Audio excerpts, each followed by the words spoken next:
Speckled trout, redfish, flounder, all are abundant and available for catch just about year-round on the Texas coast. But some of the systems are known for the big trout. One of these is Baffin Bay, just down from Rockport, Texas. Today on the Outdoor Chronicles, David is fishing with the owner and executive chef of Dorado's Restaurant, along with Don and Petra Schultz of the Green Hornet Guide Service.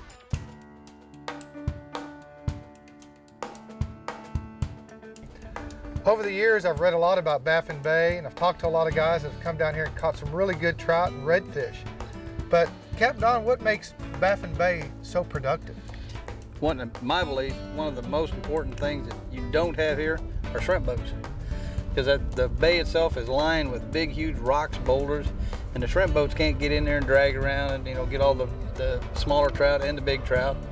Your shorelines are lined with grass beds with good drop-offs, and it's just it's a phenomenal bay system.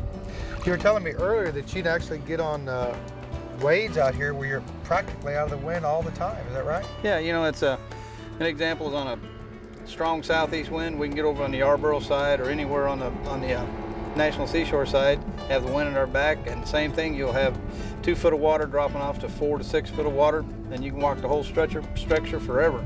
Get on. Oh man. Talk to me a little bit about the seasonal patterns for the area here, especially Baffin Bay.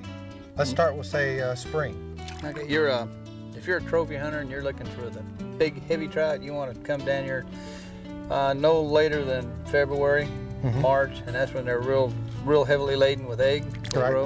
And earlier you were telling me they'll actually spawn all the way up into April and May. Yeah, actually, some of them will spawn all through the summer. Some of them get a late start, some of them just keep on going, but traditionally the heaviest ones are into May, first part of June. So you have almost like waves of them coming in. Exactly. What about the dog days of summer, like we're in right now?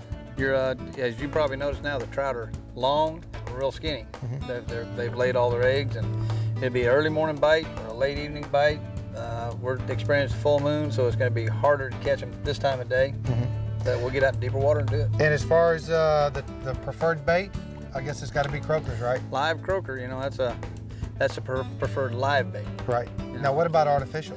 Artificials, early morning, use your top waters, and then as it gets later in the day, I still like to go back to the old gold spoon or the silver spoon and your plastic. Do you use a lot of top dogs?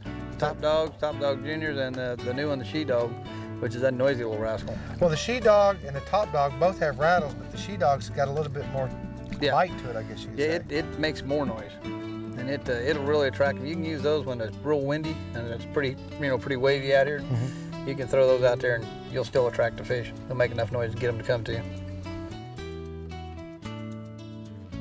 When you come down to Rockport, of course the fishing is excellent, but there's a lot of other things you can do in Rockport. One of the probably main attractions down here is the Blue Water Beach. Why do they call it a Blue Water Beach?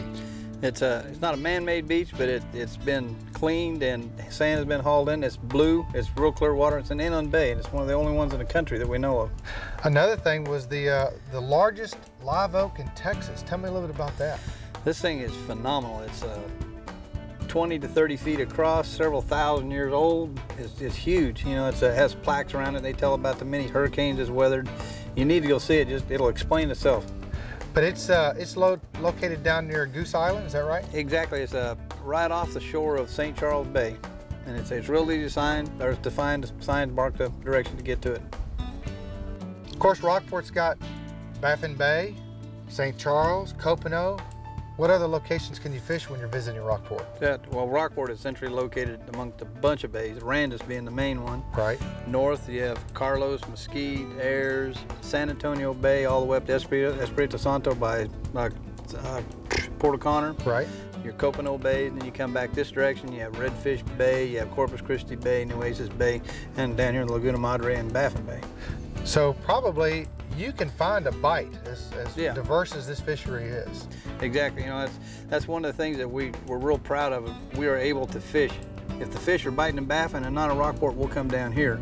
Vice versa, if they're up in San Antonio Bay by Oswald, whatever, we'll go up that direction. We can stretch a lot of country out. Give Don a call if you want to hook up with some of these coastal brutes. He and Petra would be glad to take you out. Coming up next, an Outdoor Chronicle special and one of a 4-part series on building a trophy bass pond, start to finish. This is Ultra Point. And it'll change the way you fish. Some hooks are sharp, some hooks are strong. Only one is both. Only one hook can do this. The needle point's not dull. It didn't roll, it's still perfect. There's only one, Ultra Point.